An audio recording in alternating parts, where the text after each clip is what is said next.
మన ఆంధ్ర తెలంగాణ మా 24 న్యూస్ కి స్వాగతం. నా పేరు దేవి. నేటి వార్తలు. అల్లూరి సీతారామరాజు జిల్లా ఏజెన్సీ ప్రాంతాల్లో అక్రమ కట్టడాలపై ఆదివాసీ సంక్షేమ పరిషత్ ఆగ్రహం వ్యక్తం చేసింది. గంగవరం మండలం రాజవరం గ్రామంలో జరిగిన సమావేశంలో రాష్ట్ర ప్రధాన కార్యదర్శి కె శ్రీను మాట్లాడుతూ, అమాయకుల చిన్న అక్రమ కట్టడాలు మాత్రమే జాబితాలో పెట్టి బడా నాన్ ట్రైబల్స్ అక్రమ కట్టడాలను అధికారులు పట్టించుకోవటం లేదు అంటూ మండిపడ్డారు. అధికారుల నిర్లక్ష్య వైఖరిని ఆయన తీవ్రంగా తప్పుపడ్డారు. అన్ని రకాల నాన్ ట్రైబల్స్ అక్రమ కట్టడాలను గుర్తించి వెంటనే కూల్చివేయాలని, లేకపోతే ఉద్యమాన్ని ఉధృతం చేస్తామని హెచ్చరించారు.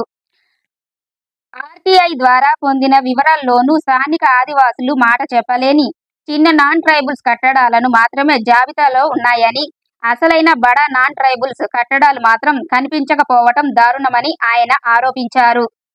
సర్వేయర్లు, రెవెన్యూ అధికారులు నాన్ ట్రైబల్స్ తో కుమ్మక్కై తప్పు జాబితాలు తయారు చేస్తున్నారు ఆరోపిస్తూ ఏజెన్సీ చట్టాలపై అవగాహన ఉన్న అధికారులను మాత్రమే నియమించాలని డిమాండ్ చేశారు. అక్రమ కట్టడాల తొలగింపు ప్రక్రియను ప్రారంభించకపోతే ఆదివాసీ సంక్షేమ పరిషత్ తీవ్ర ఆందోళనలు చేపడుతుందని హెచ్చరించారు. ఈ సమావేశంలో డివిజన్ ప్రధాన కార్యదర్శి చోడి ప్రదీప్ కుమార్ దొర, కోఆర్డినేటర్ పీట ప్రసాద్, మండల అధ్యక్షుడు కంగల అబ్బాయి దొర తదితర నాయకులు పాల్గొన్నారు.